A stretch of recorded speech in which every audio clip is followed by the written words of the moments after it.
Dear ladies and gentlemen, welcome again to the analysis of Yoleno TV.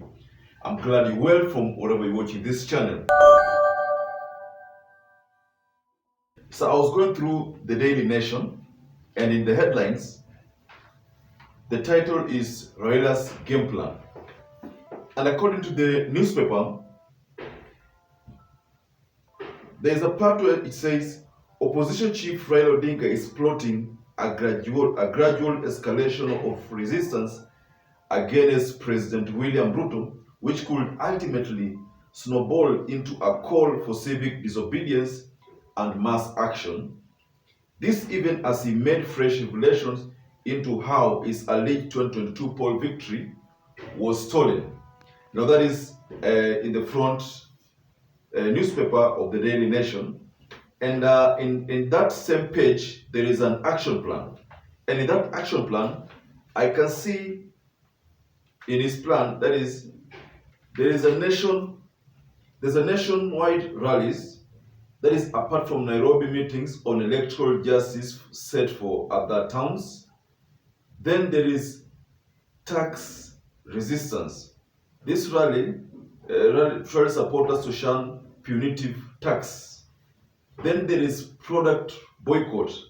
Ask supporters to shun enterprises associated with the ruling coalition leaders. Then there's international community. This is lobby interventions of foreign powers on independent poll audit. Then there is mass action. So with mass action, that is the last resort to force government to yield to demands. I think this is an elaborate plan by Raila Odinga to force William Samoei Ruto to sit down with him and probably so that they can discuss a number of issues, matters development, and maybe issues on some of those changes that Raila Odinga would like to have on the country's maybe constitution or the country's policies, or maybe, that is basically how he plans to have his opposition manage the country. So, like I started by saying, is that the newspaper says Raila's game plan. And in the far end, then there is a quote from him again. The real results were out by August 10, 2022 in the morning, but they refused to announce the results because they knew there was a problem. Again, I think this is what is still in relation to this talk that has been going on regarding the August 2022 general election, that Raila is saying that by 10, the results were out, but then Chebukati kept dilly-dallying over a result announcing results because maybe he sensed there was a problem. So that is what it says. That is part of Raila Odinga's elaborate scheme to force the president, whether legitimate or illegitimate, but to force the president to act and to force the president to listen to what the opposition leader is saying. So I was going through a certain interview, and I think this interview was done in South Africa by, I think, a South African-based news media. And in that interview, Raila Odinga was talking about a number of issues, and in that interview, he was asked whether he still plans to play an active role in Kenyan politics, or still, because I think in that the interviewer noted that Raila Odinga is now one of those few leaders who have their eyes on the continental leadership. So I think she was trying to basically tell Raila Odinga to stop the local politics and focus on the international politics. But again, that was just part of that interview. Because they felt cheated. As you know, when the results were declared on the 15th of August last year, nobody celebrated. Most Kenyans were in a mourning mood because they knew that they had been cheated. Now the facts have come out.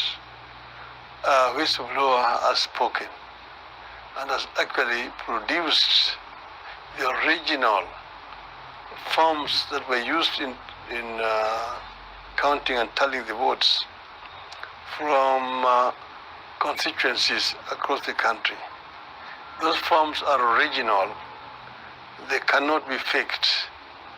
They are signed by returning officers, countersigned by agents, the stamp of the Electoral Commission, and there's even the barcode, which if you scan, tells you the date, the location, the time from when those forms were transmitted to the National Tallying Center.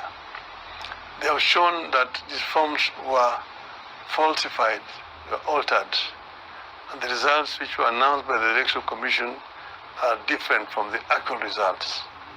Now the results which have come out show that I got 8.1 million votes. My opponent got 5.9 million votes. In other words, I beat him by over 2 million votes. But now, the loser is the one who is masquerading and moving around as a president. It's a big shame on the continent.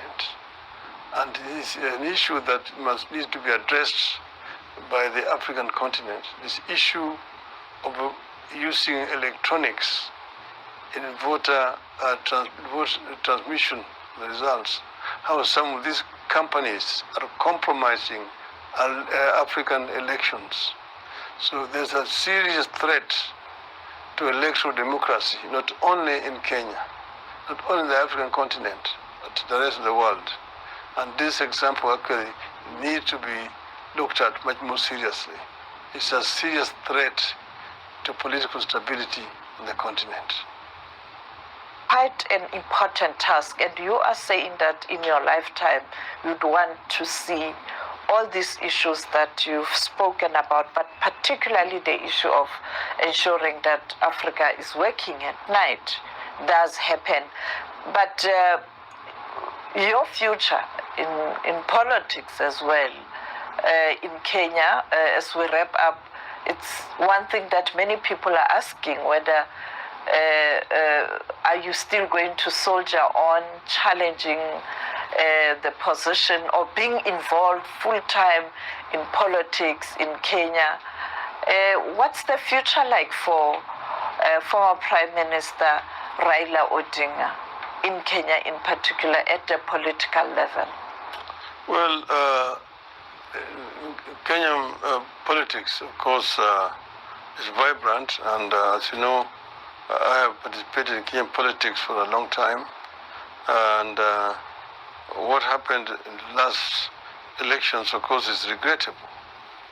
The Kenyan people feel cheated over what happened last time. It was such a blatant act of impunity, worse than has ever happened before. The Kenyan people are actually going to deal with it. It's not a subject I want to talk about outside here at the moment. But I've said that I am ready to serve the people of Kenya, the people of Africa, in any capacity, as it were. I have been only actuated by my desire to see the best for Kenya and the best for Africa. And I have a conviction that Africa has ability to liberate itself, but we must come together as a people, one people. And in this, I'm talking about the unity of the people of Kenya, and the unity of the people of Eastern Africa, and the unity of the people of Africa. I believe very strongly in the ideals of Kwame Nkrumah, that Africa must unite. Africa will not be able to fully challenge the immense resources and powers which are coming from outside Africa if it is segregated the way it is. Africa will remain basically a source of raw materials for industrialized East and North. And this will not be in the best interest of African people.